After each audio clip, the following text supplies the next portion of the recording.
സംഖ്യാപുസ്തകം അധ്യായം 24. ഇസ്രായേലിനെ അനുഗ്രഹിക്കുന്നത് യഹോവയ്ക്ക് പ്രസാദമെന്ന് ബിലെയാം കണ്ടപ്പോൾ അവൻ മുമ്പിലത്തെ പോലെ ലക്ഷണം നോക്കുവാൻ പോകാതെ മരുഭൂമിക്ക് നേരെ മുഖം തിരിച്ചു. ബിലെയാം തലയുയർത്തി ഇസ്രായേൽ ഗോത്രം ഗോത്രമായി പാർക്കുന്നത് കണ്ടു. ദൈവത്തിന്റെ ആത്മാവ് അവന്റെ മേൽ വന്നു.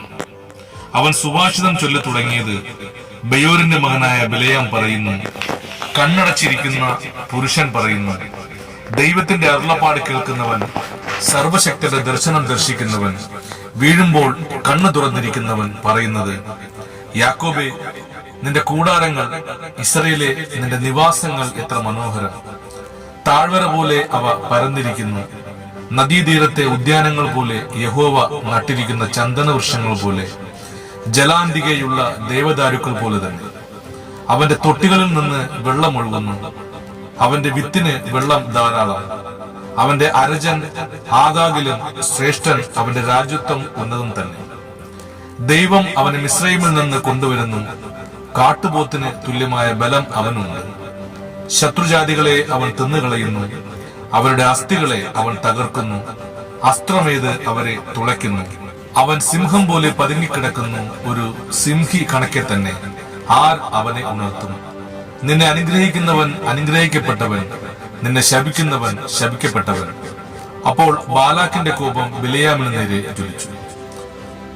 അവൻ കൈ ഞെരിച്ച് ബിലെയാമിനോട്, എന്റെ ശത്രുക്കളെ ശപിപ്പാൻ ഞാൻ നിന്നെ വിളിപ്പിച്ചു.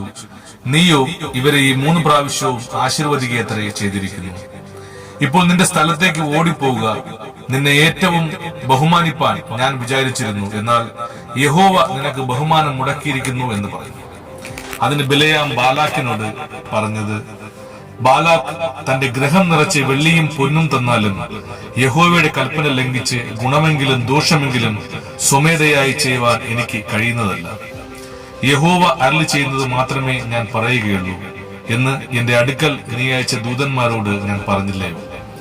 ഇപ്പോൾ ഇതാ ഞാൻ എന്റെ ജനത്തിന്റെ അടുക്കലേക്ക് പോകുന്നു. വരിക, ഭാവി കാലത്ത് ഈ ജനം നിന്റെ ജനത്തോട് എന്ത് ചെയ്യുമെന്ന് ഞാൻ നിന്നെ അറിയിക്കാം. പിന്നെ അവൻ സുഭാഷിതം ചൊല്ലിത്തുടങ്ങി എന്തെന്നാൽ, ബയോരിന്റെ മകൻ ബിലെയാം പറയുന്നു, കണ്ണടച്ചിരിക്കുന്ന പുരുഷൻ പറയുന്നു, ദൈവത്തിന്റെ അരുളപ്പാട് കേൾക്കുന്നവൻ, അത്യുന്നതന്റെ പരിജ്ഞാനം പ്രാപിപ്പവൻ, സർവശക്തന്റെ ദർശനം ദർശിക്കുന്നവൻ, വീഴുമ്പോൾ കണ്ണു തുറന്നിരിക്കുന്നവൻ പറയുന്നത്, ഞാൻ അവനെ കാണും, ഇപ്പോൾ അല്ലതാനും, ഞാൻ അവനെ ദർശിക്കും, അടുത്തല്ലതാനും. യാക്കോബിൽ നിന്ന് ഒരു നക്ഷത്രം ഉദിക്കും, ഇസ്രായേലിൽ നിന്ന് ഒരു ചെങ്കോൽ ഉയരും. അത് മോവാബിന്റെ പാർശ്വങ്ങളെയെല്ലാം തകർക്കുകയും തുമലപുത്രന്മാരെ ഒക്കെയും സംഹരിക്കുകയും ചെയ്യും. ഏദോം ഒരു അധീനദേശമാകും, ശത്രുവായ സെയീരും അധീനദേശമാകും. ഇസ്രായേലോ വീര്യം പ്രവർത്തിക്കും. യാക്കോബിൽ നിന്ന് ഒരുത്തൻ ഭരിക്കും, ഒഴിഞ്ഞു പോയവരെ അവൻ നഗരത്തിൽ നിന്ന് നശിപ്പിക്കും. അവൻ അമാലേക്കിനെ നോക്കി സുഭാഷിതം ചൊല്ലിയത്, അമാലേക്ക് ജാതികളിൽ മുമ്പൻ, അവന്റെ അവസാനമോ നാശമത്രേ.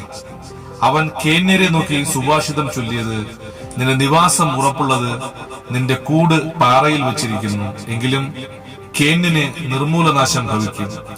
അശൂർ നിന്നെ പിടിച്ചുകൊണ്ടുപോവാൻ ഇനിയത്രേ.